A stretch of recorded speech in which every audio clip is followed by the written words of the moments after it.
Hi everyone, welcome back to the BlockBase Plus sew-along. This is the video for Block 3. Remember that this video covers the same steps that are in the written blog post. So you can follow the blog post lesson or you can watch this video, either one works. Let's get started. Go ahead and open up your BlockBase Plus software. If you still see this Getting Started screen, you can click Close or check the box for Don't Show Again and then click Close. Just to give a quick refresher of the BlockBase Plus screen, over here on the left, you'll find the navigation panel, and that's where you'll see the categories and subcategories of the blocks. Here in the middle is the block viewer, and down below is the note card panel. Now, for the first two blocks, we use the navigation panel to find the category and subcategory of our block. But this time, we're going to use the search features to find our block. So to get started with that, at the top of the navigation panel, click the search button. There are 4 different ways to search in BlockBase Plus. The quickest is to use the Brackman ID number, but you don't know the Brackman ID number yet, only I do. So we're going to try out the 3 other search options first and then circle back to Brackman ID. So here in the search panel, click Published Name. The published name will search for a name or a keyword of the block. So all those published names that you see in the note card panel, that's what this is searching through. So here in the search box, type the word treasure and then click the search button. Now the blocks you see here all have the word treasure in one of the published names. So for this first one here, I can come down here and look at the note card panel and see that one of the published names is Texas Treasure, and that's where that search is coming from. Next up, let's try the category search. So back over here in the search panel, click the category button.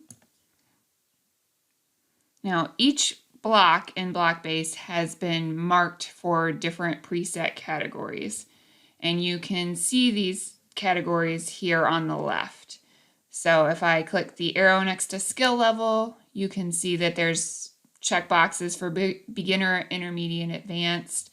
If I come down and click the arrow for holidays, you can see the different holidays that are available. Now, the way the category search works is that it looks for blocks that have all of the check marks that you check over here. So I could check a block for beginner and Mother's Day, and it will give me blocks that have both of those check marks. I cannot check both beginner and advanced because there are no blocks that have both of those markings. A block is either beginner or it is advanced. It can't be both at the same time. So keep that in mind as you're searching for blocks using the category. Now I'm going to uncheck these options here. And if you ever get to a point where you've checked a lot of things and now you want to start over, there's an option here to clear all your selections. So that'll clear all those checks for you in one go. For the little exercise we're doing here in this lesson, we're going to look at design categories. So click the arrow here next to design categories and find the checkbox for 9 patch stars, which is right here. So I'm going to check that and then click the search button. And now you'll see all of the blocks that have been marked for 9 patch stars. If you look here at the top of the block viewer, you'll see there are 63 blocks that come up with that search criteria. Don't forget that there is the scroll bar here to the right of the block viewer if you don't see all the blocks at once. Now let's take a quick look at the source search option. So back over here on the left, click the source button. Now a block's source is the earliest known publication for the pattern name associated with the block. So in the list here, you'll find different source names. Here you just get to click on a source and you'll see the blocks pop up that are associated with it.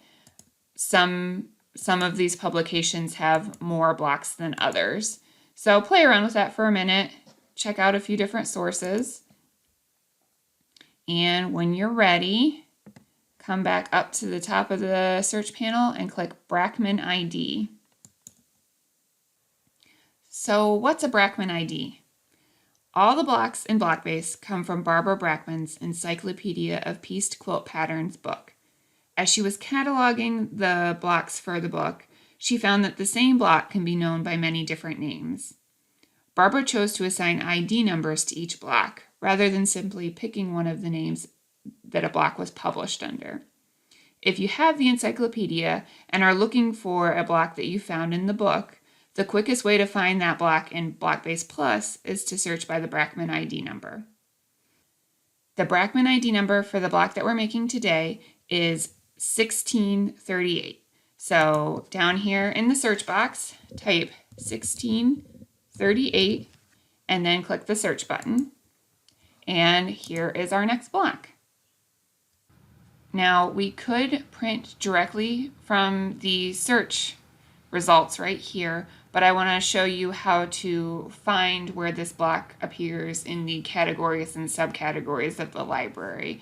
So right above the block toolbar, click this tab that says View in Library, and we'll automatically be switched back to the library view with the navigation panel over here on the left, and you'll see that this block is in the 09=9 patch category, and it's in the 03 like Ohio Star subcategory.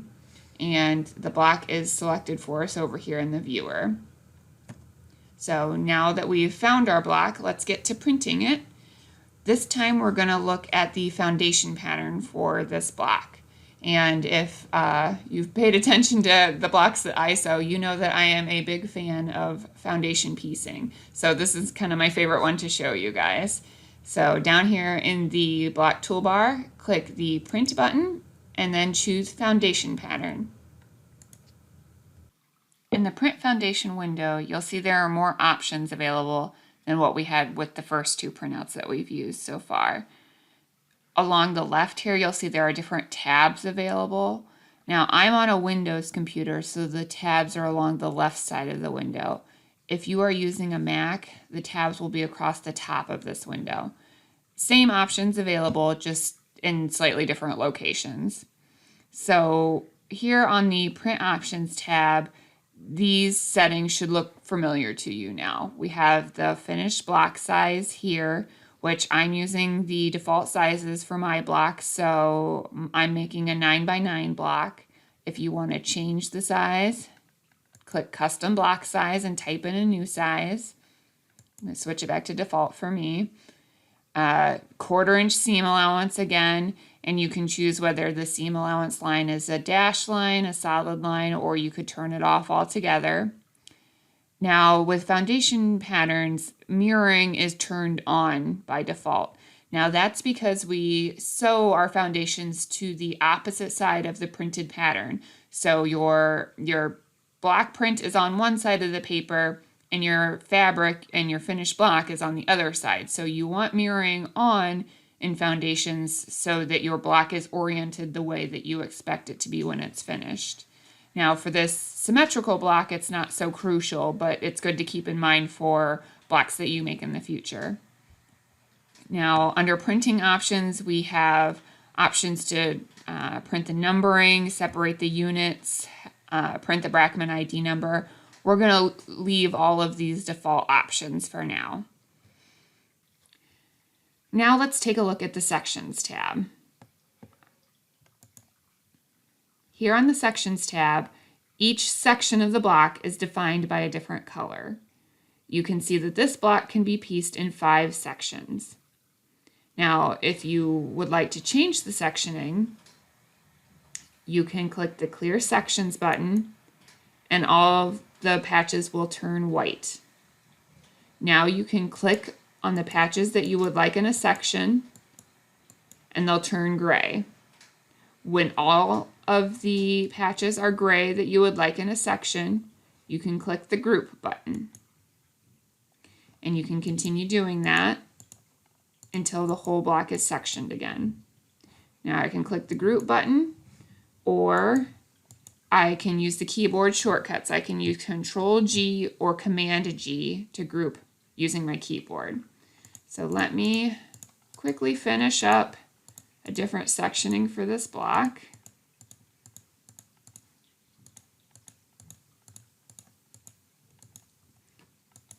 So now that all of my patches are colored again, I know that the whole block is sectioned. Then I can move on to the piecing order tab. The piecing order are the letters that are on each section.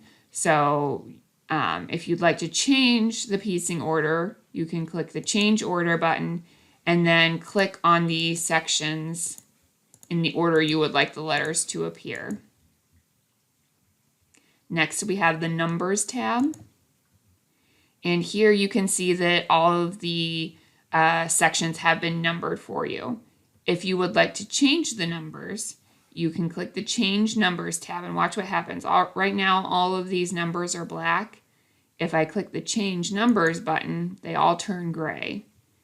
So if I wanted to change the numbers for maybe just this D section, if I wanted to start in the middle instead of on the left, I can click here to put D1 in this square patch here. And then you'll see that it renumbered the rest of this section for me. If you agree with all of the gray numbers that you see here, you don't have to keep clicking on patches. If you like the way the gray numbers appear, then you're done.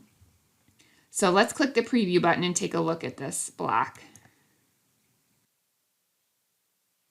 Here on the print preview, you can see what the foundation pattern for this block looks like.